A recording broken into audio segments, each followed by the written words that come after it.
parece que todo mundo gosta de ficar escondido. Eu não sei se é uma coisa do ego também, assim, né, que existe em todos os mercados, né, mas eu presenciei muito isso, tipo, meu intelecto vem na frente, só que não é só sobre isso, sabe. Eu acho que a gente tem que também se conectar com outras pessoas, falar com outras pessoas ali nesse mundo, né, o mundo tá diferente, né, então eu acho que a gente precisa se adaptar a isso também, se a gente quiser continuar relevante. Olá, amigos do Lab, sejam muito bem-vindos a mais um episódio do Lab to Business. No episódio de hoje, eu converso com a doutora Laíse Furtado.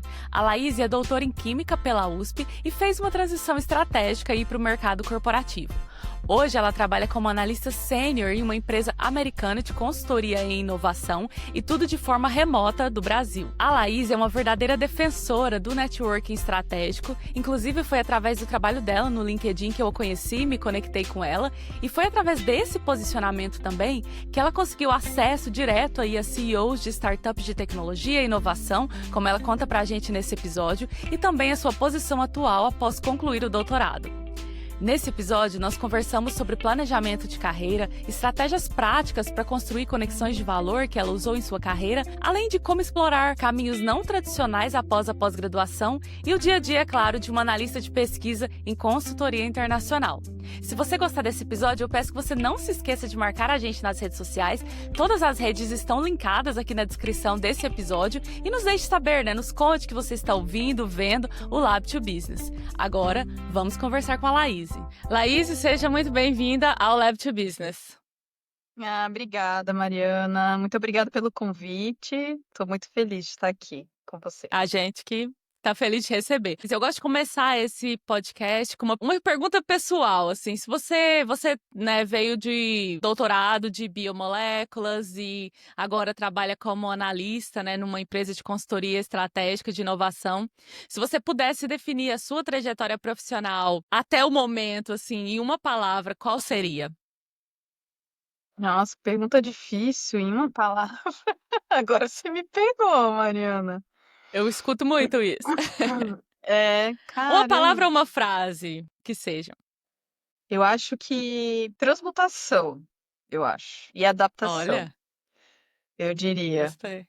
É, Profunda. porque é, eu gosto de filosofar um pouco nas minhas coisas, então, é porque eu acho que eu nasci e fui criada em Natal, no Rio Grande do Norte. E com 21 anos eu saí para fazer meu doutorado em São Paulo, né? E hoje eu moro em Vila Velha, no Espírito Santo. Então, foi uma jornada de muita adaptação e cada lugar que eu passei, cada experiência que eu tive, eu acho que foi mudando e agregando, né, a profissional e a mulher que eu sou hoje. Então, eu acho que também se eu não tivesse me adaptado, não tivesse mantido a minha mente aberta, eu acho que eu não teria chegado onde eu cheguei hoje. Então, eu acho que essas duas palavras definem bem a minha trajetória. Sim, gostei. Laís, bom, você fez química na UFRN, e depois transferiu para a USP para fazer o seu doutorado. Você fez doutorado direto? Isso, foi doutorado direto. Eu fui para fazer o mestrado e aí no meio do caminho eu recebi a proposta para ir para o doutorado direto, e aí eu fiz o doutorado direto da graduação. Ah, eu ia te perguntar isso, como que foi essa... Porque não é um caminho muito comum, doutorado direto. Já era uma linha de pesquisa, assim, que você trabalhou durante a iniciação científica, ou por que foi essa ideia, assim, de seguir direto para o doutorado?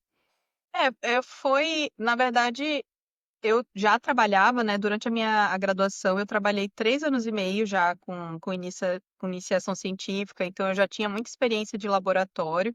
Eu trabalhava na área de polímeros, já de biopolímeros, desenvolvendo materiais para dissorção, né, de metais pesados, de águas residuais. E aí, quando eu fui para o doutorado, quando eu fui para a USP, né, eu fui seguir uma linha de pesquisa não parecida, mas eu trabalhei muito com biopolímeros, né, era um grupo de pesquisa que eu escolhi já para continuar nessa área, né, de biopolímeros, desenvolvimento de novos de biomateriais.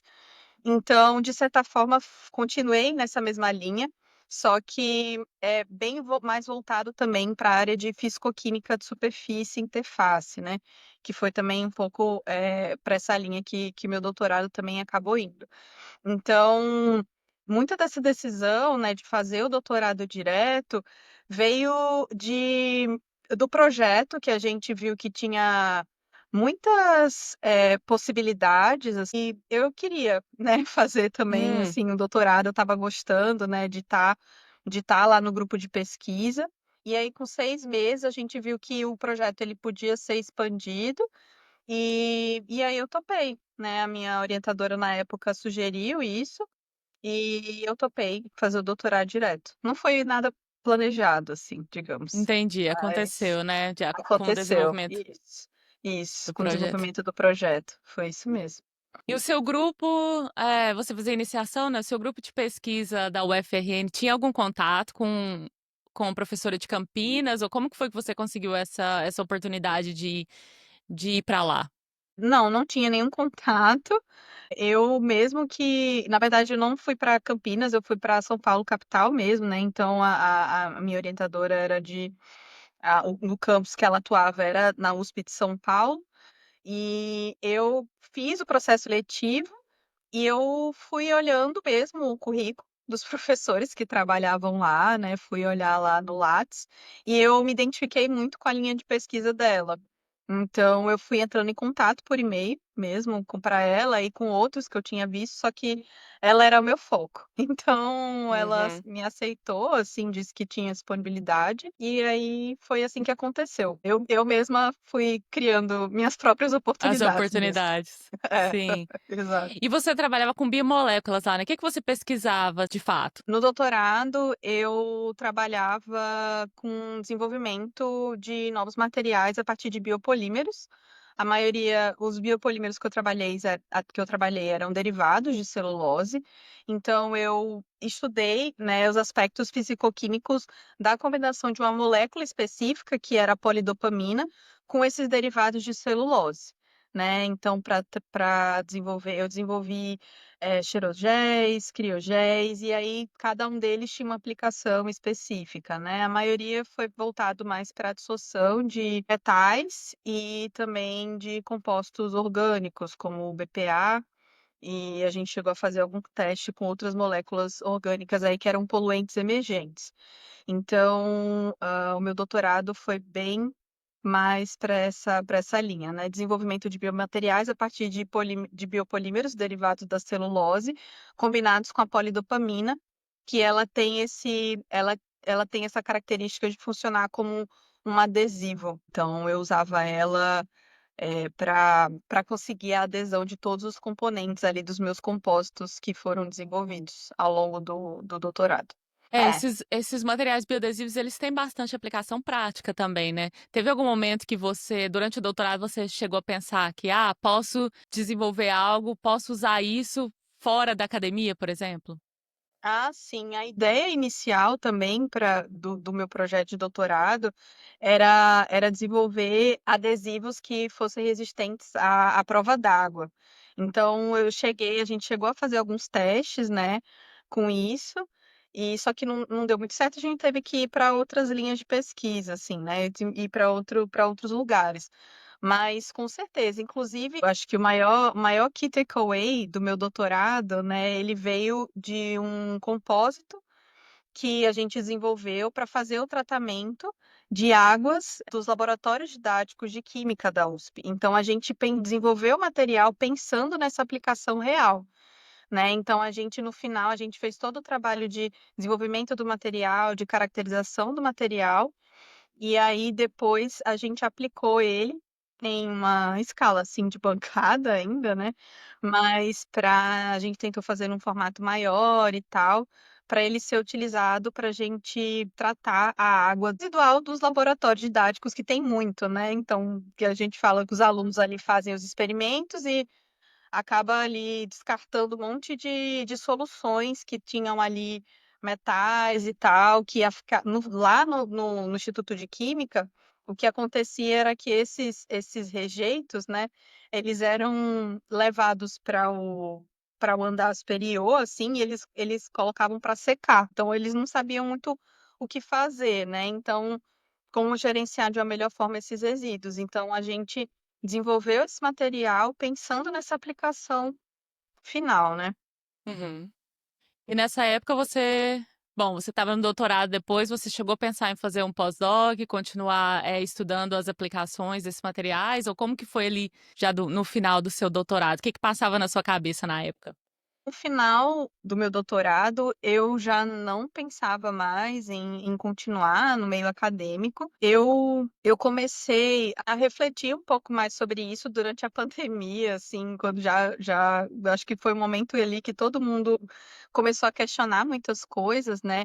Então eu comecei a refletir ali, eu já estava acho que na metade, eu acho que do doutorado, então eu estava começando a pensar sobre os meus próximos passos, né. Então eu naquele momento, eu entendi que eu queria explorar outros caminhos, né, como eu falei, eu sempre estou mudando, assim, eu não gosto muito de ficar fazendo uma mesma coisa por muito tempo, então, assim, eu queria novos ares para mim, né. Eu comecei a querer explorar outros caminhos para me testar mesmo e eu não me sentia mais tão motivada em continuar ali dentro da academia, justamente porque eu não eu não gostava muito dessa coisa de você ser medido por papers, né, publicados, que é muito o que acontece dentro da academia, né. A gente faz tanta coisa, mas no final das contas, se você não publicar, é como se você não tivesse trabalhado, né, como se você não tivesse sendo visto.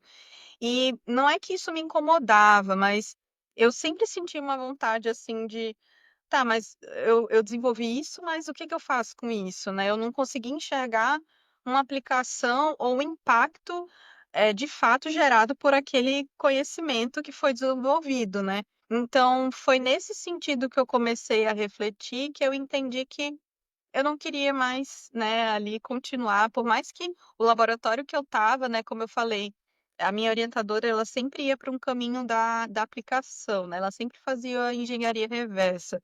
Ela Hum. fazia assim, primeiro ver se funciona para a aplicação que a gente quer, e aí a gente continua a fazer os ajustes para dar certo para isso. Então isso eu gostava muito da abordagem dela.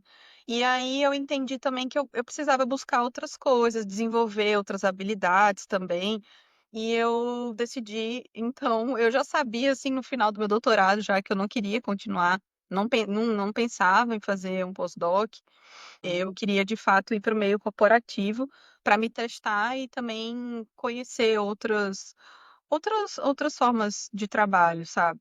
E eu sempre Explorar acreditei outras. que explorar outros caminhos. E eu sempre achei que um slogan de uma grande amiga minha, da Agatha, que ela fala: "Quem faz doutorado é capaz de fazer qualquer coisa". E eu sempre acreditei muito nisso, sabe. Eu acho que a gente desenvolve muitas habilidades que são transferíveis, em Sim, qualquer trabalho e no mercado de trabalho se aplica muito bem, sabe. Então sim, com certeza. Você falou das habilidades, né, era justamente o que eu queria te perguntar. É claro que habilidades técnicas, né, a gente desenvolve durante o doutorado, imagino que você saindo de um grupo, mudando para outro ambiente, outro, né, outro estado, você deve ter desenvolvido muitas habilidades, mas falando de habilidades não técnicas, quais habilidades você acha que foram mais importantes, assim, que você desenvolveu durante esse tempo, que te ajudaram a chegar na posição que você está hoje? olha, eu acho que resolução de problema, eu acho que é uma coisa que eu acho que a gente não para muito para pensar, né, mas eu acho que ao longo da trajetória acadêmica, assim, as coisas dão mais errado do que certo, né. E eu acho que essa habilidade de você ver as coisas dando muito mais errado do que certo e tentar encontrar uma solução, eu acho que a gente fica bem expert em resolver problema, né. Eu acho que Sim, principalmente no Brasil, né, como eu tive essa trajetória bem diversa, digamos assim, né, em universidades. Bem, a UFRN é uma universidade muito grande também, que tem recurso, mas comparado com a USP, né, que é uma é. das maiores universidades da América Latina, não tem nem como comparar, né. Então, na UFRN a gente tinha que fazer muita gambiarra, né, que a gente fala assim para nós mesmos que a gente adaptava, muitos dos sistemas que a gente usava para fazer esses testes de adsorção, com as membranas que foram desenvolvidas, né. E quando eu fui para a USP, né, assim, os recursos eram maiores, a gente tinha certas facilidades, mas ainda assim tinha que adaptar muita coisa. Então eu acho que essa capacidade de resolver problemas, né, de ver as coisas dando errado e ter que pensar de novo, pensar, né, e pensar Uhum. rápido, né, assim, não tão rápido, Sim. né, agora eu no meio corporativo, o tempo é bem diferente, né, do tempo que a gente tem Hum. dentro da academia, mas mesmo assim, a gente tem que resolver o problema, né, tipo: "Ai, não tá dando certo aqui, o que é que eu posso fazer diferente?", mudar um material, mudar outro, então eu acho que isso pra mim foi uma das maiores habilidades, assim, que eu consegui enxergar, assim, desse processo todo, né.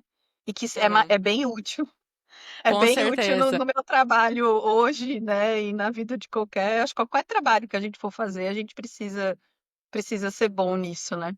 Sim, engraçado que eu acho que parece uma coisa trivial, né, não sei se é porque a gente já tá acostumado bastante com esse termo e com essa, né, com esse pensamento, assim, exercício de pensamento lógico e tudo, mas a capacidade de resolver problemas é importante na academia, é importante no corporativo e é importante quando você vai empreender, e e não acho que não só trabalhos acadêmicos ou científicos em si, né, mas em geral ali em tudo, em todas as áreas. E tá, e aí você já tinha pra você que você não queria fazer pós-doutorado, né, você já ia querer tentar aí alguma oportunidade no meio corporativo. Era um caminho comum, assim, considerando seus colegas, né, de laboratório, era um caminho comum, as pessoas faziam isso? Ou como que foi a reação, por exemplo, da sua orientadora, dos seus colegas, quando você, comentou que você queria fazer após o doutorado? Olha, eu confesso que eu conversava muito sobre isso com as pessoas que estavam É. ali, sabe. Porque eu sinto que é um pouco tabu, você falar que quer, seguir outro caminho, que não seja continuar no meio acadêmico com as pessoas que ainda estão lá. Eu lembro que eu tentava, né, assim, as pessoas ficavam curiosas para saber, né, me perguntavam muito, né, não Uhum. muito, mas é comum, né, as pessoas perguntarem, mas eu Sim. falava assim: "Ah, tô vendo ainda, eu acho que eu quero explorar outras coisas", eu não dava muito detalhes.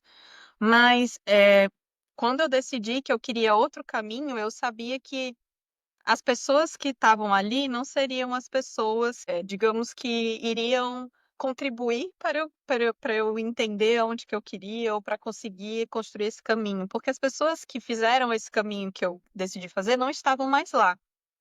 Então eu tive que começar mesmo a sair da minha zona de conforto, conhecer outras pessoas, estar em lugares em que tivessem esse tipo de pessoa, né, que teve essa Sim. trajetória.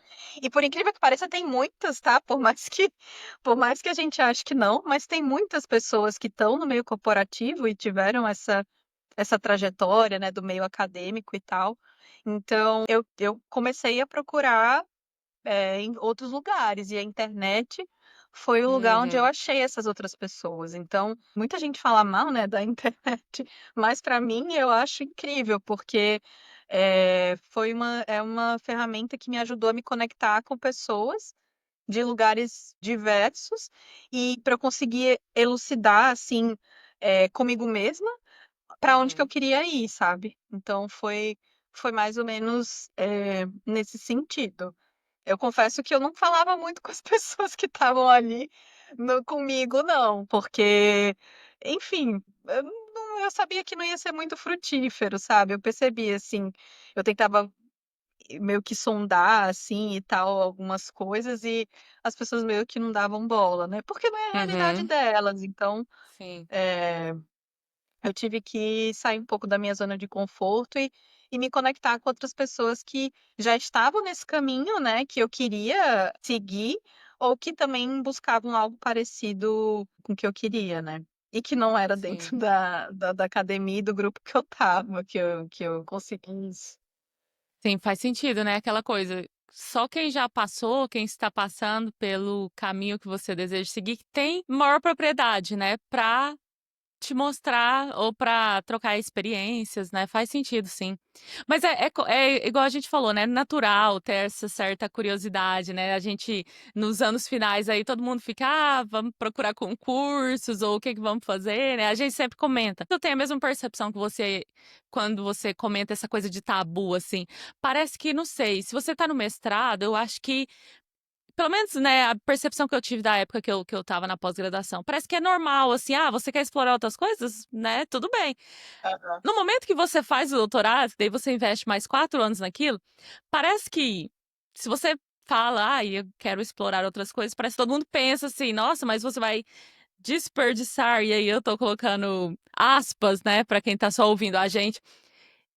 E não é bem assim, né, mas assim, eu sei que tem essa percepção, assim, não sei se é geral, não sei como que tá hoje, mas eu sei que na época eu também senti isso. Ah, eu concordo com você, assim, e eu acho que é uma coisa que passa pela nossa cabeça, né. Eu tinha outros planos também para minha carreira quando eu decidi ir para o doutorado e tudo mais, mas teve uma coisa que eu acessei recentemente, né, que eu acho que tem muito a ver com esse mercado de trabalho, né, e essa vida que a gente tem hoje, né. O mundo mudou muito, né, e as pessoas que a geração, né, dos nossos pais, né, tinha uma sequência lógica, né, entre aspas, da vida, muito uma as etapas da vida muito mais certas, né. E eu acho que hoje as coisas mudam muito rápido, né, e existem muitas possibilidades de carreira e do que você pode fazer com essas habilidades que a gente adquire ao longo do doutorado, e o mercado está muito diferente, né. E quando eu falo mercado, eu falo do mercado de concurso também, né, da academia, que é um Também. mercado, né, também. E aí eu acessei uma coisa recentemente que é que a gente vai ter que se reinventar sempre na vida, né. E eu acho que o tempo todo as coisas estão mudando. O mundo está mudando, né, a economia está mudando, então a gente tem que se adaptar a todas essas mudanças, né. Não adianta se apegar numa ideia fixa, sabe, eu acho. Mas eu acho que não é Sim, todo mundo que está pronto para acessar esse tipo de coisa, né. Eu acho que tem essa ideia da estabilidade muito fixa e acredita que aquele é o único caminho para a pessoa, sim. e muitas vezes não é, né, tem Não é, né. muita o mundo é muito grande, as opções são imensas, né, então eu acho e a gente é muito novo, né, as pessoas os Sim. 30 são os novos 20, né, então assim, você Espero achar que que você não sim. pode você achar que você não pode se reinventar mais com 30 anos, pelo amor de Deus, tem uma vida Sim, inteira, nós somos muito jovens, entendeu.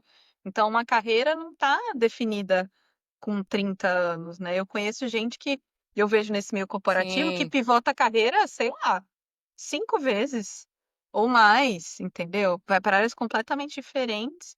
Então eu acho que é uma ideia meio fixa mesmo desse mundo acadêmico, sabe, de achar que, sei lá, eu comecei, né, esse caminho de mestrado e doutorado e não tem outra opção para mim, né. Mas eu acho que cada um sabe o que é melhor para si, né. sabe Mas disso. eu acho que existe esse preconceito, digamos assim. Sim, sim, a gente vê bastante, às vezes gente até, né, mais velho que começa coisas totalmente diferentes. Eu não sei se foi a pandemia que deu esse start aí em todo mundo, mas com certeza, assim, ultimamente a gente vem vendo bastante exemplo, assim, de pessoas, né, eu conheço pessoas também que se mudaram totalmente, de carreira ou de indústria. Essa ideia de que a gente tem que escolher alguma coisa e seguir nela para sempre, para mim também não faz muito sentido. Justamente por isso estamos aqui, né, para explorar possibilidades. Exatamente, a gente muda, né, nós mudamos, então por que não, né, mudar? Essa ideia de ter algo fixo, assim, não sei, pode ser da minha personalidade também, mas Uhum, eu não acredito muito nisso. sim. Você ter algo assim: "Ai, ter que fazer isso para o resto da vida", sabe. Acho que não existe Concordo, muito isso. é. Eu acho que até a adaptabilidade, né, nesse sentido, assim, é uma habilidade importante, É, então. é verdade, exato. Laís, e me conta, então você estava no doutorado mais ou menos foi 2023 que você concluiu, né. Em Isso. 2020 em 2022, 2023, aí então você começou a trabalhar como freelancer. Como que foi isso? Você ainda estava no doutorado ou foi uma ideia sua, assim, de tentar explorar, alguma coisa antes de decidir, assim, o que que você ia embarcar de cabeça mesmo? Isso, foi um test drive. Eu brinco. E algumas oportunidades foram aparecendo, assim, na vida, né. Uma curiosidade, né, sobre mim foi que eu comecei a trabalhar como ghostwriter, né, criando conteúdo, né, para quem não sabe, existe essa profissão, que é o escritor Sim. fantasma, e eu acho que isso é mais comum, para escrever quem escreve autobiografias, né, teve uma polêmica aí com a autobiografia do Príncipe Harry, que ficou bem famoso aí, foi noticiado, do escritor fantasma que escreveu a autobiografia dele, enfim. Mas existe essa função para criação de conteúdo para executivos no LinkedIn também. E aí eu comecei surgiu uma oportunidade, uma amiga minha que eu fiz na internet, né, ela é jornalista e tal, conheci por outros motivos, assim, da vida mesmo, e aí ela disse que tinha essa oportunidade, que estavam atrás de ghostwriter para escrever para clientes, né, para executivos da área de tecnologia, de inovação e tal.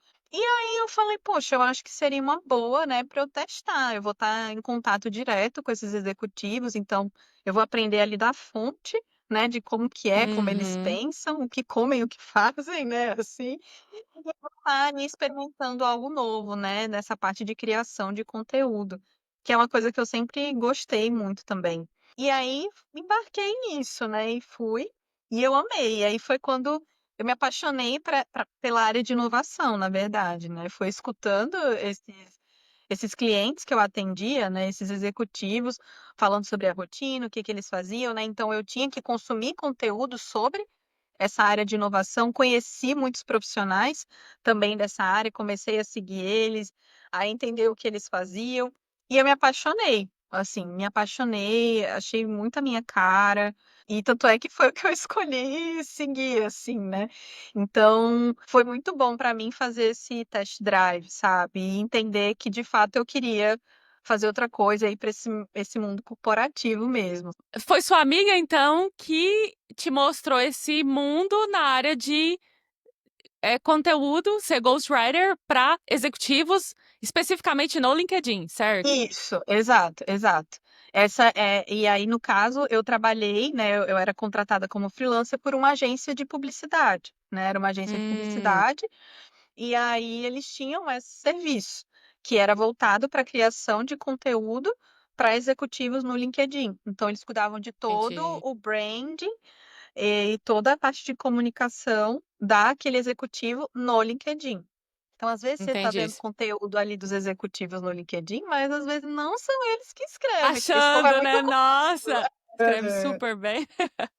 Não, mas de Diz fato, né, falando dos clientes que eu atendia, eles eram todos os insights vinham deles, assim, todos os insights vinham deles. Eu estruturava a parte de conteúdo, que tem toda uma quem trabalha com isso, assim, sabe, né, tem toda uma estratégia, né, de comunicação ali que você precisa ter. Mas todos os insights vinham deles, mas é isso, às vezes você acha que é o colocar junto, assim, né, fazer dar vida isso, àqueles pensamentos é a parte do do ghost ghostwriter, então. isso, exatamente, é do ghostwriter que era a minha função. E eu adorava essa relação, a gente tinha uma reunião de briefing, com os clientes, então eu tinha aí 1 hora, por mês, né, uma vez por mês com eles para pegar as pautas, e fazia perguntas, e era muito legal. Foi uma experiência muito boa. E como que funcionava? Quem que fazia as pautas? Era a agência ou era o executivo que definia o que que Depende do imagino que era a cliente. agência, né? É? Não, depende do cliente, Sério? porque depende do cliente. Eu sempre me preparava. Na verdade, eu conhecendo o cliente, o tópico dele, eu sempre ficava antenada ali naquele universo do cliente, e eu chegava na reunião meio que com algumas pautas e notícias que eu via, assim, e falava, assim, para ele alguma sugestão. Então, a gente também, como a nossa gerente, ela tinha acesso aos temas que eram mais quentes no LinkedIn, Uhum, assim, então ela passava, assim, algumas coisas pra gente, alguns tópicos, então na reunião a gente perguntava, pra gente tentar, também, ver se o post do cliente era escolhido, né, ali para aparecer nas news, que eu acho que eles têm uma parte que eles selecionam, assim, artigos e tal ali dos criadores de conteúdo para serem destacados, né. Então, dependia muito do cliente. Tinha cliente que já sabia o que queria falar, ele já era super organizado, já vinha com as pautas prontas, aconteceu isso, isso e isso, quero que você escreva sobre tal, tal, tal assunto, e a reunião era maravilhosa, saía de lá com pauta para 2 meses. Mas tinha cliente que era um sacrifício. Aí eu que Que vinha tinha sem que nada, pensar. É. E eu que você tinha que que tinha que propor. pensar e propor e ir puxando e depende muito. Você escrevia em português ou em inglês? Em português. Em Eram português. executivos brasileiros, era. Brasileiros, tá. E como que funciona assim? Porque, bom, ali no doutorado você era acostumada a escrever artigos científicos, eu imagino, né? Isso. Para É. escrever conteúdo próprio para o LinkedIn, tinha uma estrutura? Como que você aprendeu assim? Como que se deu? Eu tive, eu tive alguns treinamentos, né, quando eu entrei, assim, eles têm, essa agência em específico, eles já tinham bastante experiência com esse tipo de conteúdo, e eles me contrataram justamente porque esses clientes eram bem técnicos, né, e eram bem rigorosos, assim, então tinham que ter mais, não sei se conteúdo, uma parte mais técnica, né, de maneira geral, assim. Então não era qualquer pessoa que ia saber ali lidar, né. Que você tinha que ler Então referências e transformar aquilo em conteúdo, isso, né? exato, exato. Então eu tive um treinamento quando eu cheguei na agência, e para mim foi meio natural, assim, porque era muito foi muito interessante, porque era uma dor que eu sentia também de trabalhar na academia, né, de você só falar com pessoas acadêmicas, e você fala Uhum, ali nesse techniquez ali e não sai daquela bolha, aquele assunto, né. Então eu sempre tive uma coisa interna, assim, de tipo: "Caramba, tudo isso aqui está sendo feito, né, com dinheiro público, né, para a população, assim, e a gente não se comunica com pessoas que estão fora dali, né".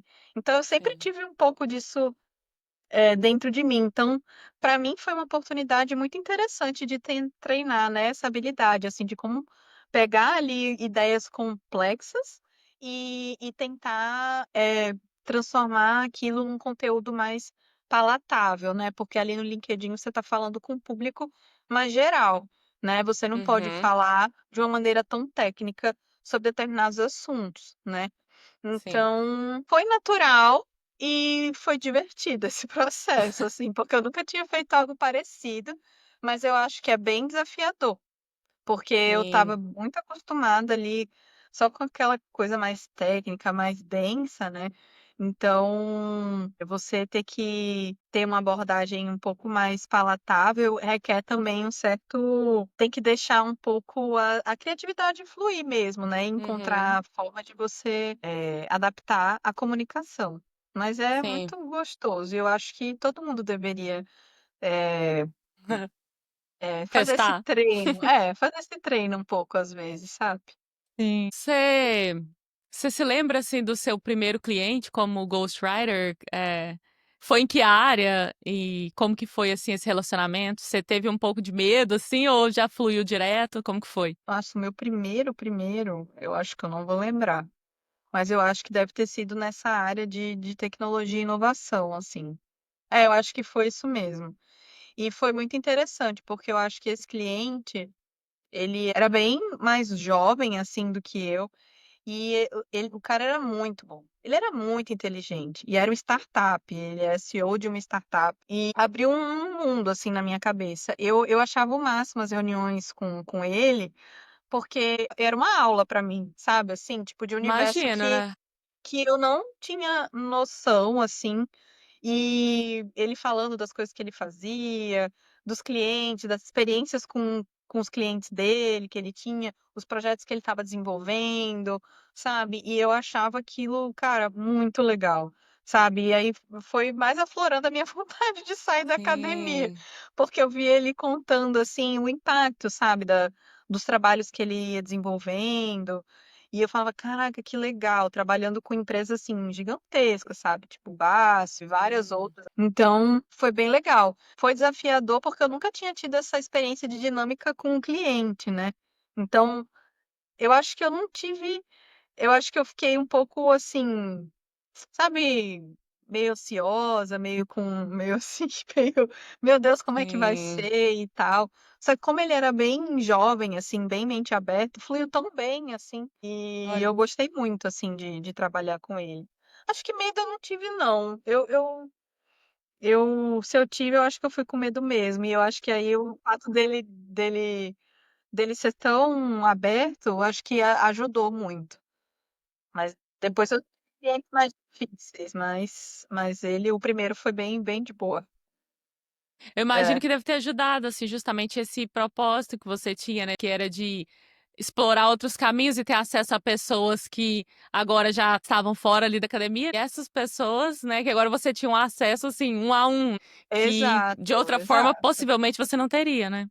De jeito nenhum, tipo, os caras davam palestra, sei lá, quantos que eles cobravam de palestra e eu tinha ali Sim, 1 hora por mês com eles para aprender ali com eles e eu aprendi muito, assim, para mim foi uma escola, esse contato, assim, com eles, nesse período, foi muito bom. Eu sei que não é muito usual, eu acho a vida meio me apresentou essas coisas e eu fui indo, tipo, eu não fui atrás, mas eu aproveitei a oportunidade que passou, sabe, foi mais ou menos isso. sim. Acho que pelo fato, talvez, de você estar aberta também a isso, né, já tá meio que com o radar ligado e quando algo Isso, aparece, assim, você ter a capacidade também de tentar uma coisa que é nova, né?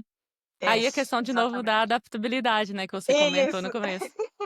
Exatamente, eu não tenho muito medo de mudar não, sabe, eu embarco, assim, tipo, quando eu vejo que um negócio não é muito mais que eu quero, eu não tenho muito medo de apostar em um negócio diferente, aí foi meio isso, assim, que aconteceu.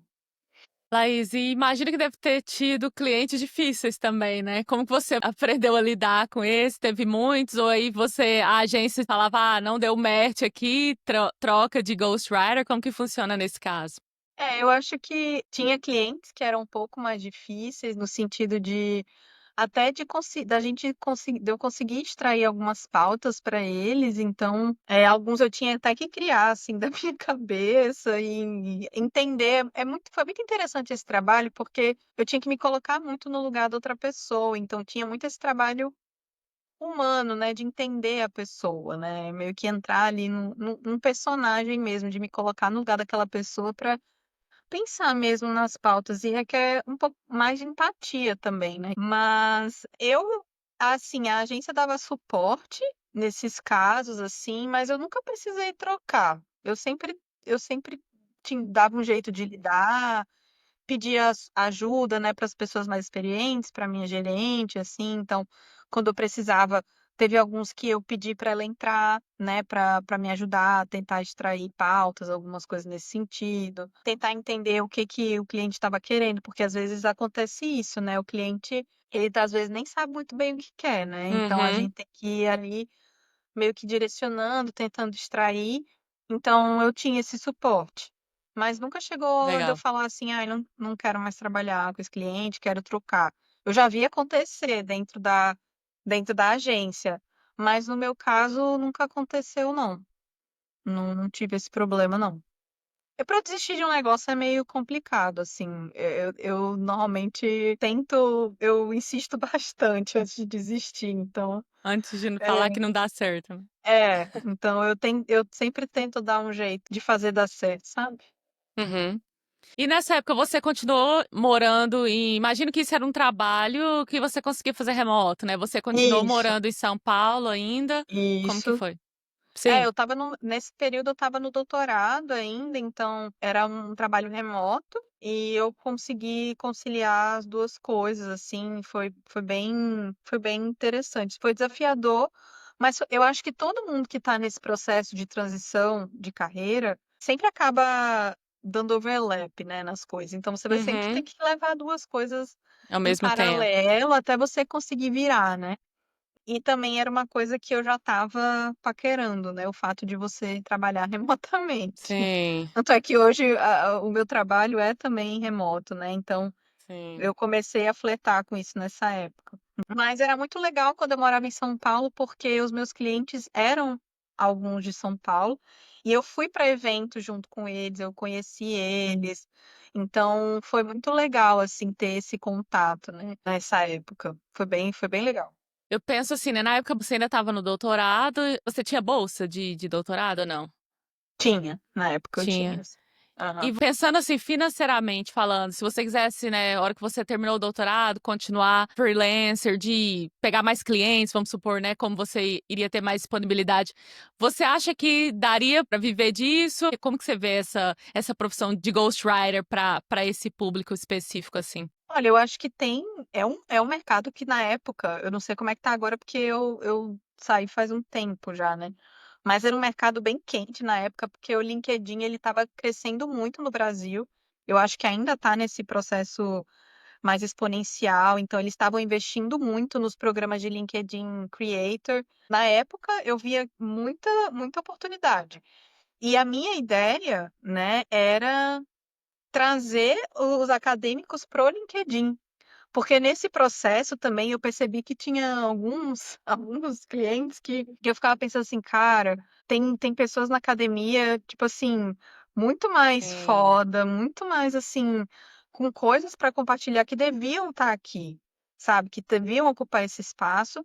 E para mim o LinkedIn é um espaço também muito democrático e para o mercado de trabalho enxergar valor mais nesse tipo de profissional, sabe. Se tiver mais doutorandos ou até professores falando sobre o que a gente faz, né, e tudo mais ali naquela rede social, eu acho que a gente criaria ali uma força muito grande. Então eu acho que eu tentei também depois que eu saí da agência, eu até desenvolvi um infoproduto com uma amiga minha, para tentar treinar acadêmicos para criarem conteúdos no LinkedIn, né. Mas eu percebi que existe uma resistência um pouco com relação a isso, sabe. Mas eu acho que para a carreira de ghostwriter também tem muita oportunidade por isso, sabe. Tem executivos que eles são igual eu tive, como eu falei, os meus clientes que eu tinha, os caras eram muito inteligente, muito tinham os raciocínios super rápido. Não é qualquer pessoa que acompanha um cara desse, hum, entendeu. Assim, eles falam coisas muito técnicas, eles sim, têm uns insights que não é todo mundo que pega, então eu acho que tem muito espaço também, assim, nessa área de ghostwriter, para quem entendi. quer investir nisso. Eu acho que teria futuro sim, se eu tivesse com foco nisso, em pivotar minha carreira para essa área, eu acho que seria bom. Tem gente Que que daria certo. trabalha só com isso, Full time com entendeu? isso. Full Uhum. time com isso. E tá muito bem. Então eu acho que tem um mercado, assim, para isso. Sim. É interessante que você comentou da resistência, né, de acadêmicos que você percebe quanto criar conteúdo é um termo que virou, assim, meio que, clichê de marketing, né, mas, assim, em criar a sua marca pessoal, acho que é um termo certo, assim, de se colocar no LinkedIn. E por que do LinkedIn? É justamente por ser a rede social, a plataforma de Isso, interação social isso, mais difundida, assim, né, em termos de profissionais, né, de mercado isso. de trabalho e tudo. A gente comentou, né, na nossa reunião antes da gravação que os acadêmicos, claro, que focam bastante no Lattes, e é um caminho natural para quem está na academia, e isso a gente tem que mandar Lattes para qualquer projeto que a gente faz, né. Mas eu penso exatamente isso, eu acho que se mesmo que você hoje não tenha a ideia de, eu quero mesmo que eu tenha a ideia de quero continuar na academia, eu acho que faz mais bem do que mal, você começar a criar uma presença ali no LinkedIn, justamente por causa disso. Porque eu acho que aumenta a visibilidade, então mesmo que você não necessite, né, mesmo que você não vai ter interação nenhuma com recrutadores, você pode ter interação com pessoas da sua área, você pode ter uma ideia de que pessoas de áreas diferentes estão fazendo hoje em dia, né, que é muito comum também. Sem contar nos grupos, comunidades, né? Porque, além de tudo, né, de fato é uma rede social. Mas ainda assim, há muita resistência, né? Então, eu não sei, assim, durante os cursos que você começou a ofertar, você teve procura? O que que o pessoal relatava? Como que você viu esse sentimento aí dos acadêmicos? Você acha que precisa ser mais difundido? O que que você acha que precisa para ter essa migração mesmo das pessoas começarem a ver, sei lá, um valor nisso, né? Eu acho que lá fora, o pessoal que é nessa área acadêmica usa muito o LinkedIn. Inclusive, é muito comum você ver as pessoas pedindo seu LinkedIn lá fora e tal, e eu vejo professores do exterior muito ativos no Sim. LinkedIn, justamente por ser essa plataforma que você consegue atingir pessoas do mundo inteiro, né. Então, o que eu percebi, assim, muito da experiência que a gente teve, né, com o pessoal que a gente fez esse workshop, né, que era o workshop LinkedIn para acadêmicos, é que eles não queriam se expor, assim, muito, sabe. "Ah, mas o que que eu vou falar? Como que eu vou falar? Como que as pessoas vão ver?" Eu via muito um receio do julgamento, sabe, assim. E eu acho que muito esse preconceito de: "Ah, mas eu não quero criar conteúdo, é muito coisa de Sim, de blogueiro", sabe, assim, blogueira. tipo, eu acho que tem muito esse preconceito. Eu acho que por não entender mesmo, assim, que e mudar essa chave, né, que ali é uma vitrine, né, é uma vitrine para você. Exatamente.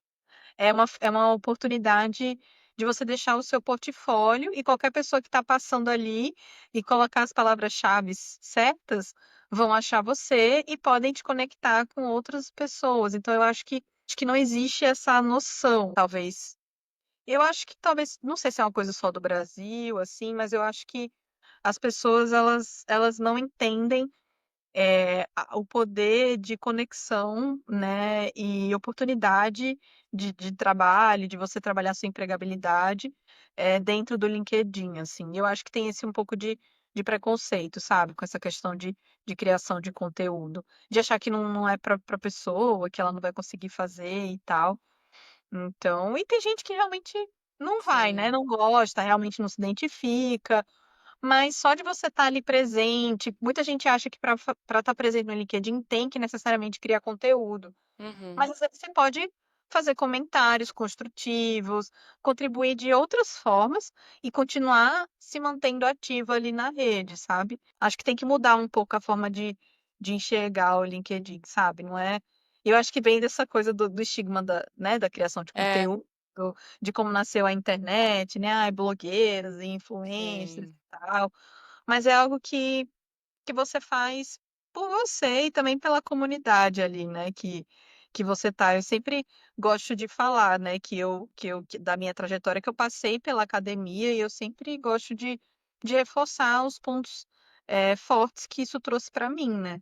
Como a gente já falou, né, eu falei da sim, resolução de problemas, do senso crítico, que depois que eu entrei eu vi que não é todo mundo, né, que tem isso, então é uma forma quando você faz um mestrado, doutorado, é uma forma de pensar completamente diferente, assim, que a gente constrói, né, os caminhos neurais ali. Então, realmente é um diferencial, né. Agora se todo mundo ficar escondido, né, parece que todo mundo gosta de ficar escondido, eu acho que tem um pouco sim, tipo, eu não sei se é uma coisa do ego também, assim, né, que existe muito existe em todos os mercados, né, mas eu presenciei muito isso, tipo: sim, "Ah, o meu intelecto vem na frente", só que não é só sobre isso, sabe. com Eu acho e certeza. e a gente tem que também se conectar com outras pessoas, falar com outras pessoas ali nesse mundo, né. O mundo tá diferente, né, então eu acho que a gente Uhum. precisa se adaptar a isso também, se a gente quiser continuar relevante. Eu Muito bom. Então você, né, continuou como ghostwriter até que você decidiu bom, aí você vai contar pra gente, né, se foi uma decisão sua ou como que foi essa ideia de migrar, então, de ghostwriter para o que você tá hoje, né, que você tá numa empresa agora de consultoria estratégica de inovação. isso. Como analista científico, conta um pouquinho como que foi essa transição aí de uma área para outra. Foi assim, como eu falei, foi um teste, né, esse período de ghostwriter, eu queria realmente entender como é que funcionava esse mercado, e aí de ter esse contato com esses executivos, e como eu falei, eu me apaixonei muito por essa área de inovação, né, então acabou que já não eu não queria seguir nisso mesmo, então saí até um pouco antes, eu parei de trabalhar com isso antes de defender o meu doutorado, na verdade, não lembro exatamente quanto tempo eu fiquei, mas enfim, aí eu terminei o meu doutorado, defendi, e eu também quando eu parei de trabalhar como ghostwriter, eu já tinha começado a trabalhar como freelancer nessa empresa que hoje eu trabalho como full time, né. Então tinha eu já estava também começando a trabalhar como freelancer nessa outra empresa, porque eu já tinha entendido que era essa área que eu queria seguir, né, então foi toda Uhum. uma construção, né, então o trabalho de ghostwriter como freelancer ele me apresentou, né, esse mundo da inovação, e aí depois eu tomei essa decisão de começar a trabalhar como freelancer para essa outra empresa. E aí foi nesse período que eu defendi, eu já estava trabalhando nessa outra empresa, que é onde eu trabalho hoje, como full time. E aí foi muito intencional, né, esse meu Hum, movimento, na verdade. Eu comecei a trabalhar como freelancer e aí quando eu acabei o doutorado, eu decidi que eu queria, ser full time naquela empresa. Então eu comecei a construir esse caminho para mim dentro da empresa. Então, peguei mais projetos como freelancer, eu trabalhava, como analista de pesquisa, né, então eu procurava em dados que eram publicamente disponíveis, informações que os clientes queriam, específicos, assim, e variava muito, mas eu foi bem intencional esse movimento, né, então eu comecei a trabalhar como freelancer, mas dessa vez eu sabia que eu queria uma vaga de full time, o mais hum. rápido possível. Então eu comecei a pegar mais projetos, fazer conexões, conversar com as pessoas, entender como que eu fazia para ser efetivada na empresa.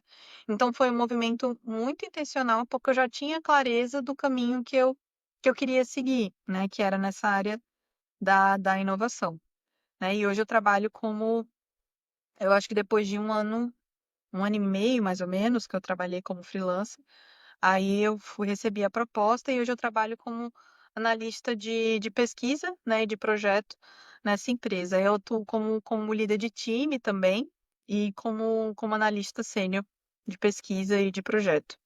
Então, foi mais ou menos isso. Foi bem intencional. Foi É, intencional dessa vez e deu certo, foi. né, que agora você É, já foi promovida e continua isso. continua satisfeita então, né, com essa Sim. área que você escolheu. Não, é super, assim, eu adoro, então tem projetos diversos, eu gosto dessa mudança, né, a gente tem projetos novos mais ou menos a cada 2 meses, assim, então a gente tá sempre eu gosto porque a gente tem uma ideia de para onde que o mercado tá indo, né. Então, porque as empresas procuram a gente para fazer scout de tecnologia, às vezes são projetos de inteligência competitiva, então para eles entenderem o que que os competidores deles estão fazendo, às vezes é technology landscape mesmo, de uma tecnologia específica que eles querem. Às vezes é revisão de patentes também. Então você vê, então às vezes é revisão de paper. Então Hum, realmente eles têm interesse em contratar pessoas que a maioria dos meus colegas eles têm, são PhDs. Então é algo bem valorizado, assim, nessa empresa específica, porque a gente precisa ter esse pensamento bem analítico, bem mais crítico e tem essa parte de revisão de patente, revisão de paper, né, então ter esse você já precisa ter senso uma familiaridade já, assim, com isso, é, né. com certeza, com certeza. E como que funciona essa questão dos projetos, assim? Não sei se você trabalha diretamente com isso ou se você tipo, tem um gerente de projetos que recebe os clientes e aí designam tal pessoa para tal projeto. Eu imagino que você faça projetos Isso. também que não seja necessariamente na sua área de pesquisa lá do doutorado, né? E dá certo? Como que funciona essa dinâmica aí? É, mas é exatamente isso que você falou, né, eu trabalho tenho um gerente de projeto e aí acima dele tem um diretor técnico científico que recebe esses projetos e distribui para o gerente de projetos, e eu trabalho diretamente com uma gerente de projeto. Então, são projetos diversos. Eu não trabalho só com projetos da minha área, né? Eu trabalho na vertical de química, materiais e embalagens, então tá bem ali no escopo do meu background, né, mas eu não trabalho apenas com projetos da minha área, eu trabalho tem projetos que são bem na área de engenharia, com equipamentos, assim, tipo bomba de calor, né, ou então eu tenho que entender ali um pouco de bomba de calor, então eu tô ali eu sempre é isso que eu fiquei muito apaixonada por esse trabalho. Eu sempre tenho que estar aprendendo coisa nova, né, isso é uma coisa muito minha, assim, eu gosto muito disso e aprender coisas novas rápido, né, porque a gente tem uma cadência ali de entregas para o cliente a cada 3, dependendo do projeto, 2, 4 semanas. Então varia entre 2 a 4 semanas a cada entrega. Então a gente tem que fazer muita coisa, coletar muito dado, analisar tudo isso em muito pouco tempo. Então, deixa eu ver se eu lembro de algum exemplo, assim, de projeto que eu posso comentar, assim. Por exemplo, eu estou trabalhando num projeto atual em que eu estou analisando patentes voltadas para a área de síntese de polímeros. Então, o cliente ele dá para a gente, sei lá, eh, moléculas que vão ali gerar o monômero que ele tem de interesse, e a partir desse monômero vão gerar um polímeros. Então, ele está querendo saber quais são os white spaces para a empresa dele desenvolver esses polímeros ou esses monômeros, né? A gente não sabe exatamente o que que eles estão Uhum. querendo patentear, mas que eles vão ter uma vantagem competitiva ali dentro desse white space, né? Então, se a gente não tem, por exemplo, muitas patentes com aqueles moléculas, então é bom para eles, né? Um Então eles gap sabem ali que no eles mercado, podem né? um É, gap no mercado que eles podem entrar. Então, para isso a gente analisa, sei lá, a gente analisa 150 patentes, junta tudo isso para essa base de dados para eles e, ó, fala e dá um direcionamento. E aí esse é um tipo de projeto legal, assim, que está mais ou menos dentro da minha área, né? Eu não trabalhei sim, exatamente com síntese de polímeros, assim, mas está ali um pouco relacionado. Mas, por outro lado, por exemplo, recentemente eu trabalhei num projeto onde o cliente, todo mundo deve estar acompanhando essas mudanças, né, no mercado, essa disputa aí entre Estados Unidos e China, sim. taxações soltas, loucas. Então, tem muitos clientes procurando, por exemplo, fornecedores na China ou na Índia, ou perto ali da Ásia, para eles conseguirem fazer parcerias e colaborações com esses fornecedores para atender os clientes daquela região deles, para eles não terem que fazer, importações e diminuir o custo para eles. Então, assim, você tá vendo que é bem diferente. Acompanha o que está acontecendo no mercado mesmo, né? Igual você comentou, né? Isso, exato. Então a gente tá ali, é isso que eu acho muito legal, porque a gente tá sempre ali por dentro do que as grandes empresas, dos movimentos que as grandes empresas estão fazendo, e para mim isso é fantástico, assim, eu adoro. Eu descobri uma paixão por esse mundo business, assim, do Nossa, negócio, e dos negócios, então eu gosto muito, assim. São projetos muito diferentes, mas é o que a gente comentou, né? Tem que ter um perfil muito adaptável, tem que ter uma mente aberta, porque você não vai fazer só o que você gosta, né? Assim, sim, você não vai pegar projeto só da sua área, você tem que se adaptar. Eu amo, eu adoro. Então, sim. é bem E da legal. posição que você estava de analista para agora analista sênior e líder de time, o que é que muda? Essa posição tem contato direto com o cliente Sim. ou assim? Sim, sim, eu lidero eu gerencio os times de freelancer, de analistas freelancers, né? Então, eu faço toda a parte de preparo os templates para eles preencherem, cuido toda a parte de gerenciamento desses freelancers que a gente contrata por projeto para fazer essa parte de scouting e algumas outras atividades, né, que a gente precisa do suporte.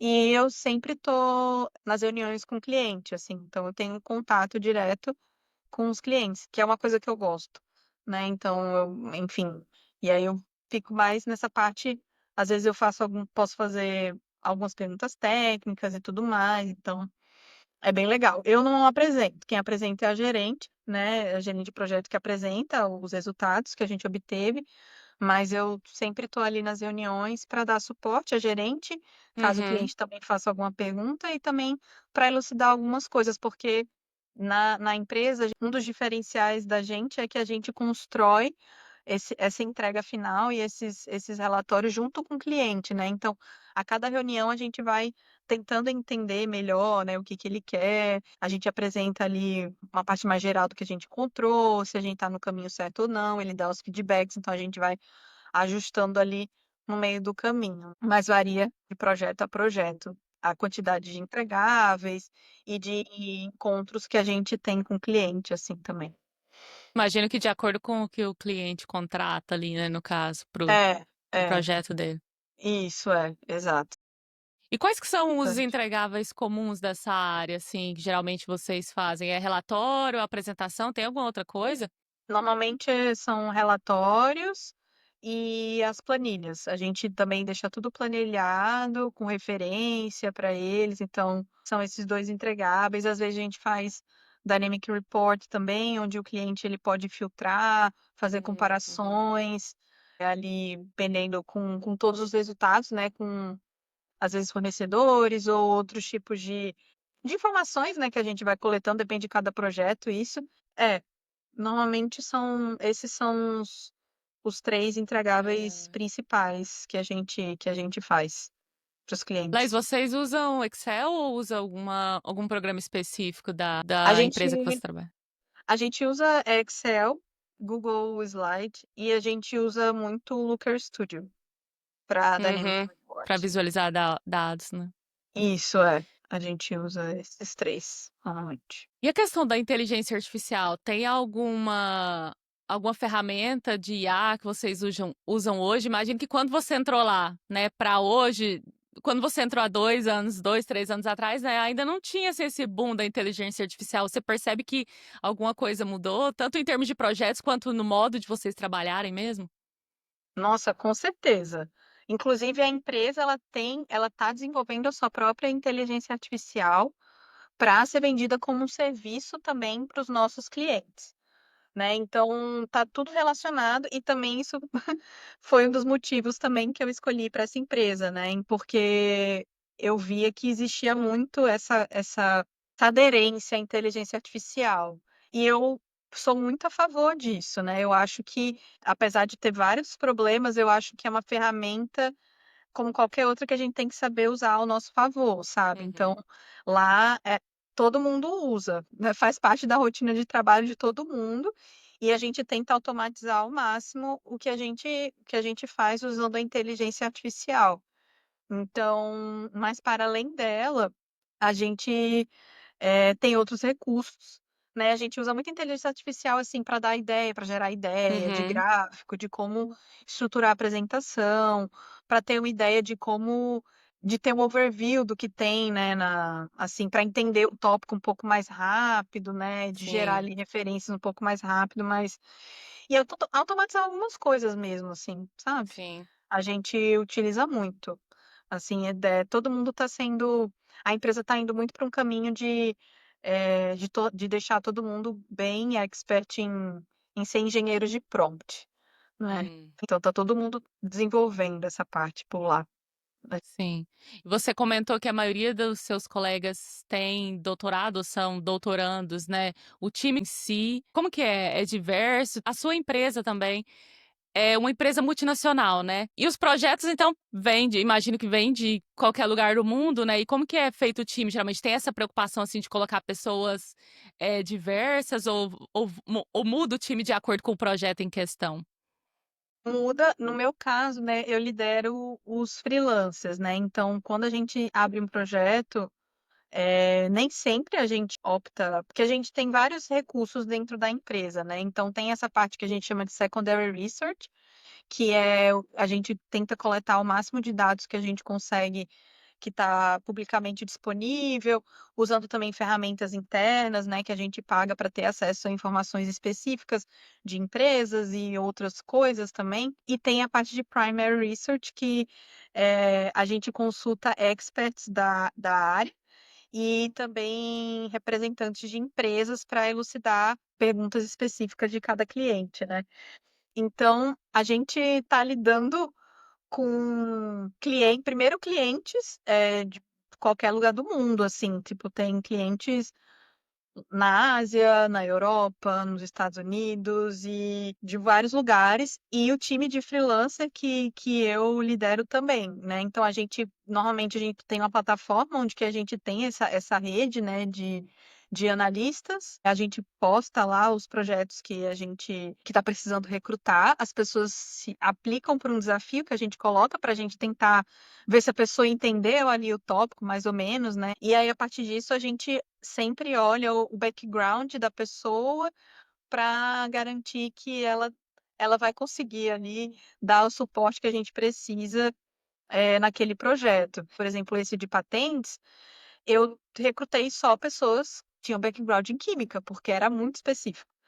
Né, Uhum. então não tinha como eu contratar outras pessoas com outros backgrounds, porque tinha que bater o olho, olhar a molécula e saber o que era aquilo ali, né, se qual era o grupo Uhum. funcional, se ia reagir, se não ia, então tinham que ser pessoas com background de química. Mas para outros projetos, depende muito, porque Às vezes você tem analistas muito bons, que têm backgrounds que não necessariamente estão relacionados com o tema do projeto, e eles conseguem se adaptar e encontrar bons resultados, independente do tema, né?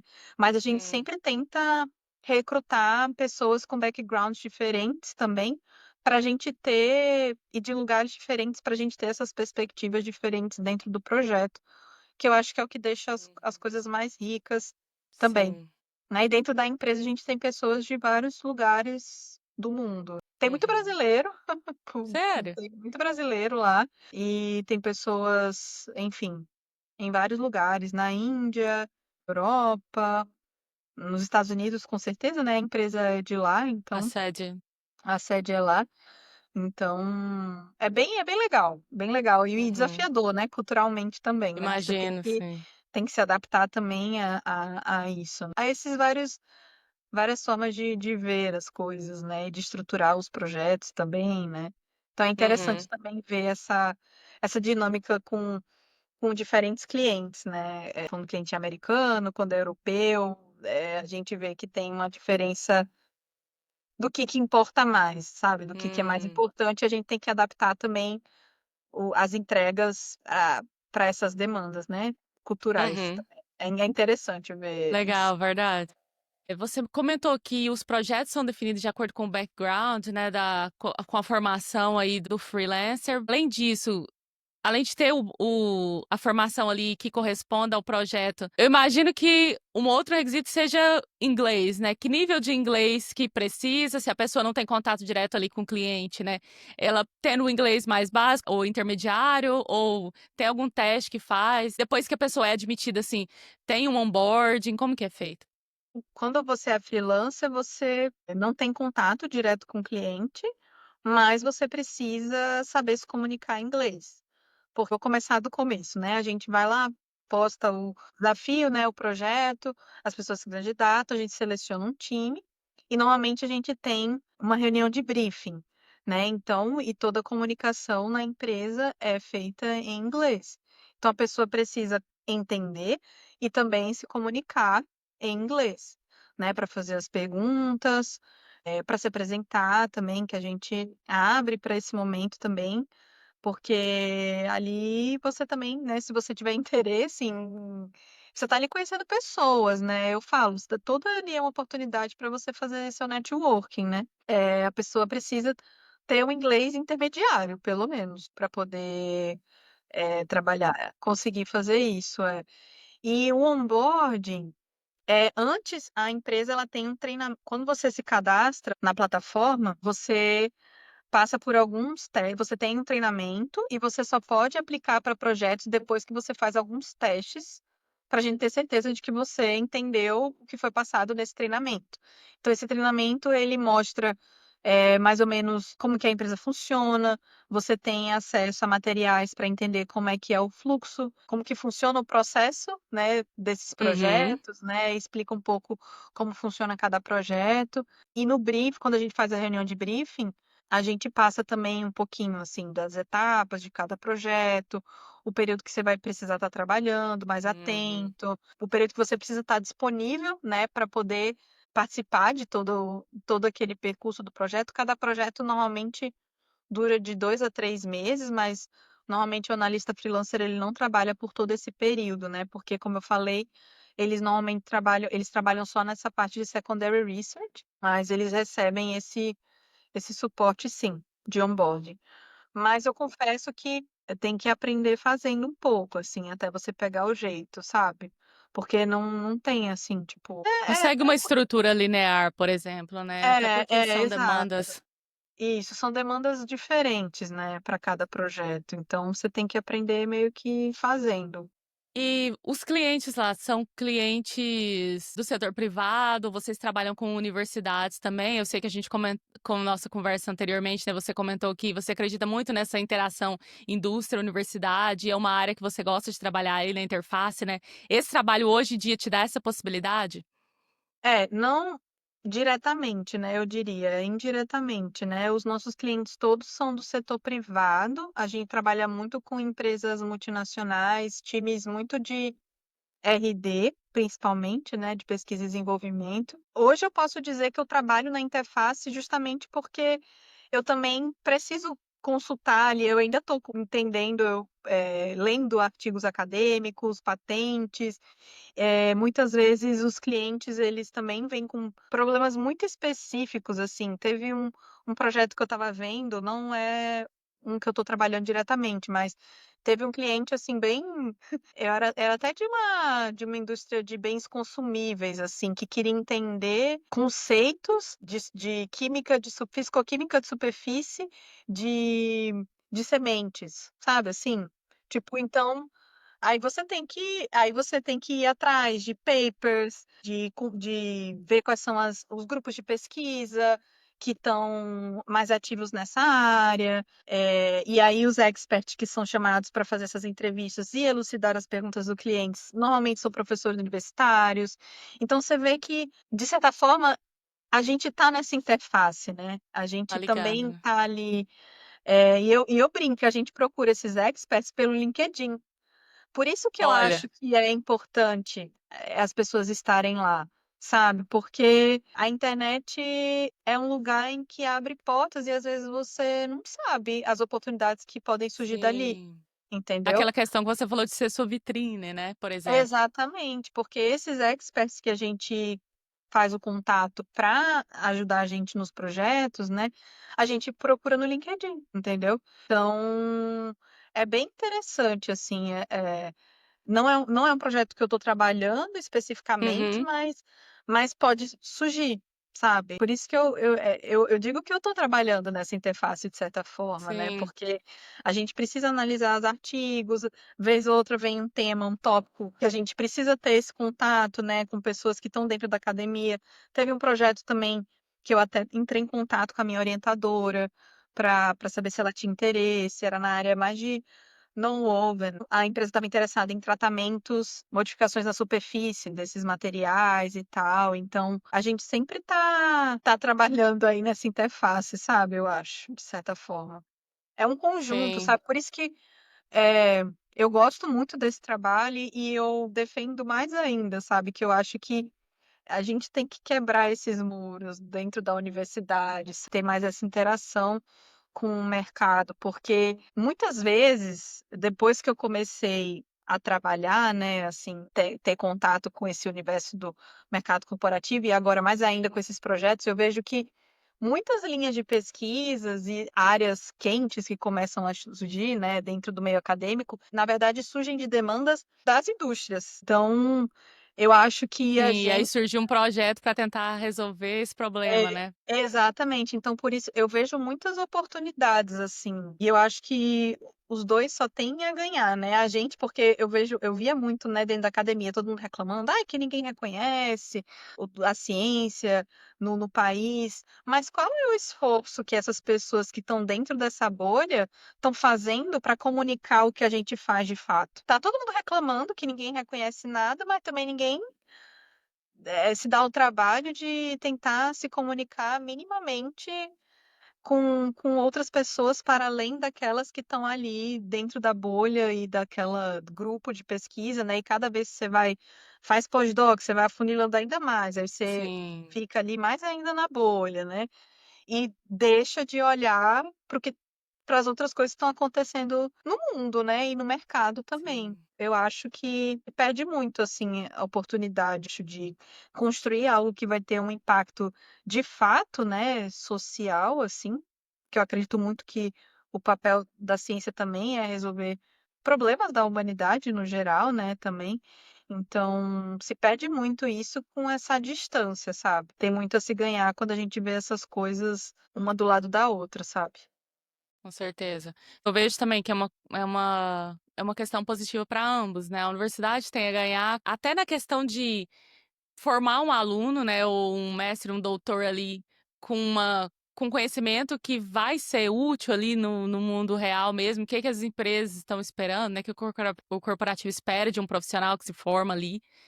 De outro lado, a universidade também pode ganhar com essas parcerias, né? Porque muitas vezes as empresas oferecem grants e faz sponsor, né, de muitos projetos na universidade. E a empresa pode ganhar com acelerar, né? Porque o conhecimento em si que está sendo desenvolvido ali naquele nível nas universidades é muito valioso também para as empresas. E muitas vezes elas não conseguem desenvolver aquilo in-house, né? Então, eu acho que é uma coisa positiva mesmo. Tem uma empresa que quando eu comecei nesse processo de buscar, né, e entender melhor, né, por que que isso não acontecia, ou se tinha alguém que fazia isso, né, essa aproximação da academia Uhum. com a indústria, tem uma empresa muito legal que eu acompanhava que é a Emerge Brasil. Eu não sei se você já ouviu falar. Ela faz Nossa, esse não. trabalho. É bem Vou legal. procurar. Eu acho, não sei se ele é CEO, mas também faz tempo, nem sei, eu acho que ele ainda é o CEO, Daniel Pimentel. Ele é muito, muito, muito bom, assim. Era um trabalho muito bacana que a empresa fazia, que ela fazia essa conexão, essa ponte entre Essa a, intermediação. essa intermediação entre entender se as empresas tinham algum problema e abrir assim chamadas para quem tivesse soluções que pudessem resolver aquele problema, enviassem e eles faziam essa ponte. E eram empresas grandes, tá? Era BRF, né, que é do o grupo Sadia Perdigão, a Natura, tinha outras farmacêuticas também, umas empresas de cosméticos grandes também que tinham essa parceria com eles, então era um trabalho bem legal que eles faziam. Eu descobri ele Legal. nesse meu processo, sabe, de explorar o Explorar mercado e outros entender. caminhos. É bem Ah, legal o vou trabalho procurar, bem deles. legal. Eu coloco na descrição do episódio também para quem quiser ter acesso. Laís, eu sei que você já deu muitos detalhes assim da sua transição, né? Essa é uma pergunta assim que eu acho que quem está ouvindo às vezes pode ter curiosidade. Você trabalha para uma empresa americana, mas você mora no Brasil, né? Como que Isso. funciona assim esse contrato de trabalho? Como funciona em termos de benefícios, em termos de sei lá, essa parte assim do business mesmo é para uma pessoa que está entrando numa carreira como a sua, que trabalha para uma empresa, contratada por uma empresa, né, de fora do Brasil. No meu caso, né, para essa empresa específica, aqui no Brasil eu sou PJ, então Hum, eu tenho um contrato com eles, mas é um contrato PJ, sabe? Então eu não tenho entendi. nenhum vínculo empregatício direto com a empresa, né? Então, mas eu tenho alguns benefícios, sim. Tem licença maternidade, tem PTO também. Segue o calendário americano de feriados, no caso? Alguns sim, outros não. A gente tem o que a gente chama, eles têm uma política que a gente tem float holidays. Então a gente pode Uhum, escolher os feriados para adaptar aos feriados do calendário do Brasil que a gente quer. Tem alguns que legal. são fixos, como o Natal e eu acho que o Ano Novo, e aí os outros a gente que pode escolher quais são os feriados, para Legal. ter essa oportunidade de da gente tirar os feriados, que são Que realmente são do no nosso Brasil, né? país, né, e não ficar, Legal. sei lá, 4 de julho, comemorar o quê É, aqui, né. sozinho, né? Então, exato. E aí tem o PTO também, né, que é o paid time off, Uhum, a gente também tem esse benefício, e é isso. Eu também tô há 7 meses, né, como full time, então mas eu acho que dos uhum. benefícios que eu lembro, eu acho que são esses, Vocês têm específicos. acesso ao 401k também, que é o programa de aposentadoria aqui, que a empresa investe parte do. Não, eles Não, fornecem isso só para quem são os funcionários que são residentes nos Estados Unidos. O que a gente faz é tentar negociar um valor a mais no meu caso, né? A gente negocia um valor que seria do salário, né? Assim, na hora de sim, negociar o salário, para que seja equivalente a uma previdência privada ou a um plano de saúde, né? Porque, sim, verdade. então, é o que a maioria das pessoas fazem. Mas esses benefícios de health insurance e de previdência é para quem é residente nos Estados Unidos só. Entendi. Bom, vamos chegar na parte final, então, aqui, Laís. Essa parte eu gosto de perguntar coisas um pouco práticas, né? Para quem está ouvindo, vendo a gente, que às vezes se interessou, já não conhecia essa área, ou então que às vezes já conhecia, mas não sabia bem a fundo, né? Acredito que ter essa oportunidade de ouvir de alguém que já está de dentro, né, já exercendo essa função, é uma coisa assim riquíssima. Bom, se você pudesse voltar no tempo, né? Sabendo o que você sabe hoje, a Laís lá do doutorado, tem algo que você teria focado em aprender ou alguma habilidade que você acha que você tivesse desenvolvido melhor, teria te ajudado de forma diferente, assim, para exercer a função que você está hoje? Olha, eu acho que se eu pudesse, eu teria investido um pouco mais nessa parte de gerenciamento de tempo, sabe? E também primeiro de tudo, gerenciamento de tempo, porque eu acho que ninguém ensina a gente a fazer isso direito Sim, ao longo e é da difícil, né? trajetória. E é muito difícil. E é o outro ponto que eu acho que eu faria seria ir para mais eventos que não fossem diretamente relacionados com a minha área, né? De voltado mais para startups, para Hum, entender, tipo, exploraria eventos de carreira. Fora da minha, né? No meu caso, eu fiz o doutorado no Instituto de Química e eu sei que na USP tem muitos eventos assim na FEA, por exemplo, essa parte mais de carreira, de negócios. sim, Então, eu acho que eu teria aproveitado outros eventos, assim, que não tivessem necessariamente relacionados à minha área de atuação, mas eventos mais voltados para a área de negócios, de carreira também, para eu ter um pouco mais esse direcionamento, porque eu acho que é uma coisa que a gente não tem muito também, né? Essa coisa de planejamento de carreira. Ninguém fala sim, sobre isso com a gente, né? E eu acho que é um erro muito grande, né, porque você hoje em dia, no mercado que tem hoje, os doutores que as universidades formam, nem todos, é impossível o universidades públicas absorverem. Então absorverem tudo, né? você tá desenvolvendo profissionais para atuar em outras áreas também, e ninguém fala sobre isso. Então eu acho que seriam esses 2 pontos. Eu acho que eu teria investido um pouco mais nessa parte de entender melhor a gestão de tempo e me desenvolver mais nisso. Porque o tempo, como eu falei antes, é bem diferente, né? O tempo da indústria Sim. e o tempo que a gente tem na academia para fazer as coisas. Então é bem Sim, na importante indústria você comentou que a cada 2, 3 semanas tem uma entrega, né? Então eu imagino que as coisas tenham que é um andar ali num time pace diferente, né? completamente diferente, né, e tempo é dinheiro. Então, assim, Sim, as coisas têm que acontecer muito mais rápido, né. Então, eu teria investido um pouco mais nisso e nessa parte de planejamento de carreira, de pensar um pouco mais nisso no começo, por exemplo, do meu doutorado, para direcionar melhor, sabe, o tipo de projeto que eu iria trabalhar, as parcerias que eu iria fazer, talvez, tentar uma parceria com alguma indústria para desenvolver algo mais diferente, e já começar a fazer networking já durante o doutorado, sabe, para pensar, não ficar só dependendo, de contatos dentro do meio acadêmico, sabe, teria explorado, outras coisas. e alguém que já tem um inglês nível intermediário, avançado, e alguém que já tem nessa formação, ou está concluindo agora assim, uma formação, né, um mestrado, um doutorado, percebe que essa é uma área também que a pessoa gostaria de explorar. Que você acha que a pessoa tem que fazer para conseguir oportunidades, assim? Tanto, eu não sei se você tem capacidade hoje de falar como ghostwriter ou content writer, né? Se você já está um pouco fora ou se você ainda tem visto alguma coisa, mas nessa área também de consultoria, de analista científico, né? Como que essa pessoa pode explorar possibilidades? É pelo LinkedIn ou tem alguma outra forma? Olha, o caminho que eu fiz foi realmente pelo LinkedIn, assim, e foi conversando com pessoas, né, pessoas contratam pessoas, então a gente tem que ter isso em mente. Então você tem que também sair um pouco da sua zona de conforto. Se você quer fazer uma transição de carreira, não adianta você ficar conversando com as mesmas pessoas que você vem conversando nos últimos anos. Você tem que procurar pessoas diferentes, com trajetórias diferentes, para você conseguir construir, né, essa rede, para esse lugar que você quer ir.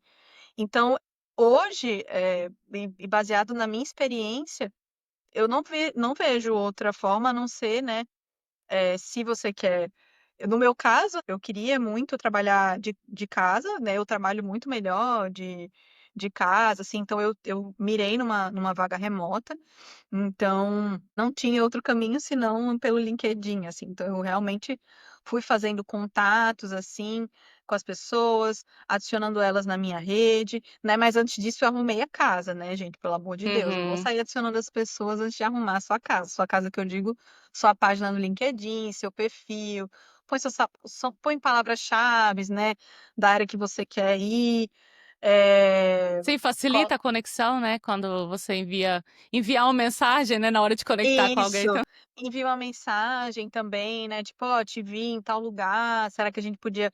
Eu fiz isso, eu chamava as pessoas e perguntava se ela tinha 15 minutos, 30 minutos pra gente bater um papo, dizia que tinha interesse, perguntava como que era o cargo que ela estava, né, então assim, tem que ter um pouco de cara de pau também, e e é, realmente pedir, assim, e conversar com as pessoas, né.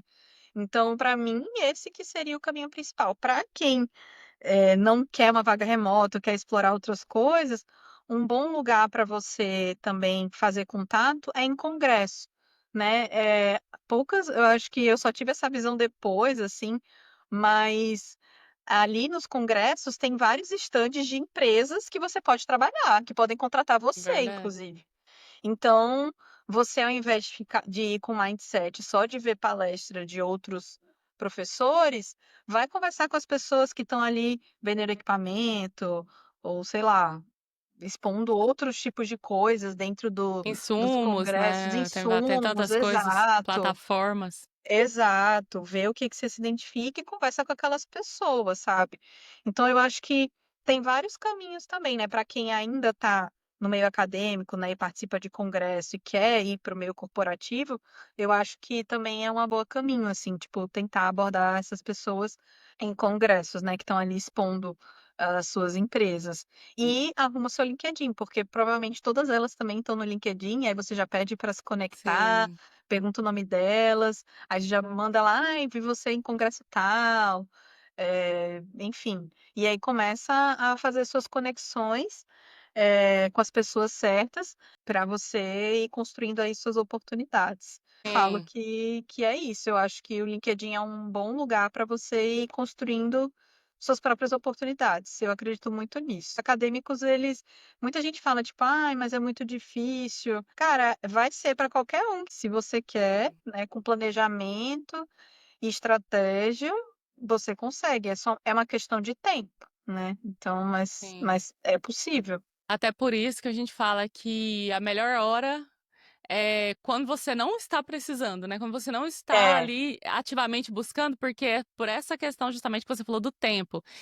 isso. Relacionamento é uma coisa que não se constrói da noite para o dia, né, então Isso, ter exato. tempo é a melhor hora, mas a segunda melhor hora eu acho que é agora, né, porque é melhor do que nunca. Então, Exato, exato. em termos, assim, de ter alguma ferramenta, algum curso, alguma coisa que você, sei lá, fez quando você estava tentando migrar para essa área, que você recomenda ou sei que você comentou da inteligência artificial, né, talvez, não sei, não tenha uma ferramenta específica, mas algo, algum tópico, assim, que é interessante a pessoa, né, ficar mais a par ou aprender, pra fazer essa transição?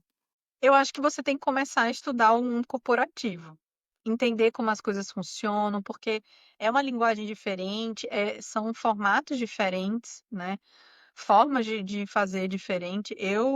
Eu realmente estudei. Assim, É.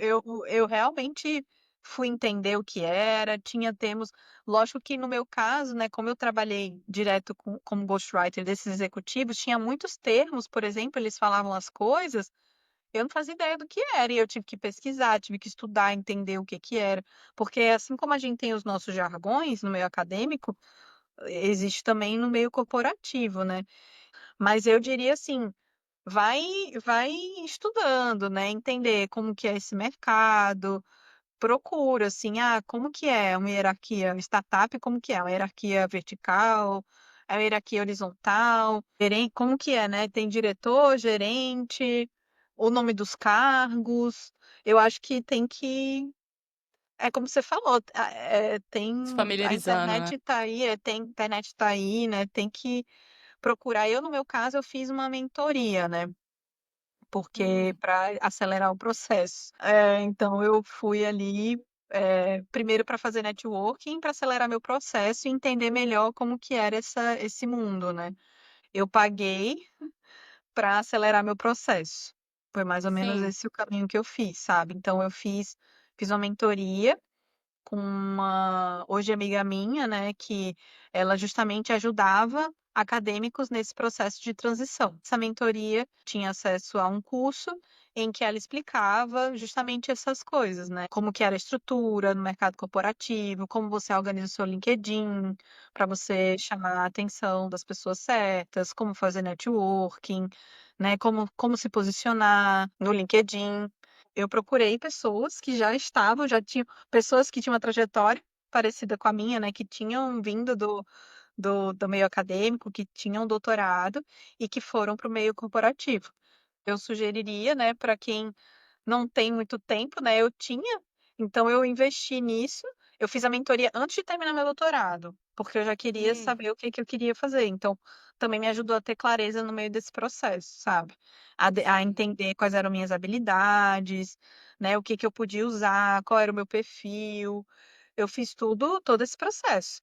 E eu vou te falar, durou uns 2 anos, tá. Então, Olha, esse meu processo todo, às vezes a gente acha, né, as pessoas chegaram naquele é lugar rápido, né? é rápido, mas não é. Sim, Eu investi muito recurso, né, e recurso, quando eu falo recurso, é tempo e também dinheiro, né. Então não sim. adianta, se você quer ir para outro lugar, né, ou mudar, você vai ter que investir do seu tempo, né, do seu dinheiro, você tem que se organizar, se planejar para isso. Foi o caminho que eu fiz, né, mas tem vários outros, com certeza. Sim. Laís, e o que que você vê para o futuro da Laís daqui 3, 5 anos, assim, o que que você pretende alcançar ainda? Pretende continuar na posição que você tá? Não na posição, né, pretende espero que não, né, pretende continuar, assim, nessa área que você tá, em consultoria, ou o que que você vê aí para o seu futuro? Ah, eu quero sim, eu me vejo continuando, né, tenho aí planos a curto e longo prazo, e pretendo continuar nessa área, assim, eu acho que é uma área que eu me identifico muito, e que tem talvez muitas pessoas que vieram desse caminho acadêmico se identificam também, né. Eu sou muito curiosa, adoro assuntos novos, adoro ver o que que as pessoas estão fazendo, sabe, tipo, ter uma noção, assim, um overview geral de para onde que o mercado está indo. Eu gosto muito, assim. Vou continuar nessa área, sim, pretendo me desenvolver para subir aí na Subir na aí, né? cadeia, de ter um cargo de liderança, né. Eu gosto muito de trabalhar com pessoas, formar outras pessoas também, né, acho que faz parte um pouco da trajetória que eu comecei, né, um pouco também. Então eu tenho aí essa vontade, né, esses planos. Sim.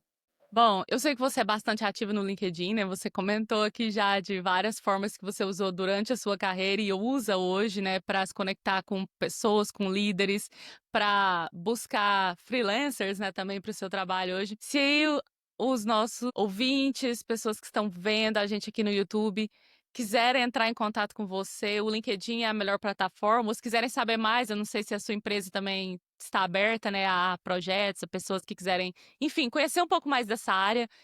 O LinkedIn é o melhor lugar para se conectar com você ou onde você quer direcionar as pessoas? É, o LinkedIn é o melhor lugar mesmo, pode pedir para se conectar lá, me mandar uma mensagem também. É o melhor lugar hoje para a gente se conectar e conversar melhor, pode me mandar mensagem. Fico muito feliz, a gente marca 15, 30 minutos ali, se quem interessar, para conversar um pouco, entender melhor como é que funciona, né, a empresa e tudo mais, e esse caminho, né, essa carreira. E vou ficar muito feliz de conversar com quem quiser e tiver interesse. Laís, eu queria te agradecer muito, assim, por você, primeiro por você ter aceitado o convite, segundo pela disponibilidade, né, de vir falar a sua trajetória, falar todas as nuances, né, de um trabalho. Assim, eu sei que carreira de consultoria é uma carreira até um pouco comum, né, para quem vem de um mestrado ou um doutorado. Muitas pessoas às vezes atuam como freelancers ou então às vezes depois vão procurar um trabalho em tempo integral, né, em empresas de consultoria, mas ouvir alguém que está, né, que veio de um trabalho de ghostwriter para depois um trabalho efetivo aí de analista científico numa empresa de consultoria e que trabalha, né, liderando um time aí diverso, numa empresa multinacional, enfim, eu acho que é muito rico, assim, para quem eh, ou considera essa possibilidade ou que ainda, né, nunca tinha ouvido falar disso e agora acredito que um novo mundo aí se abriu na cabeça dessa pessoa, né? Então, queria muito te agradecer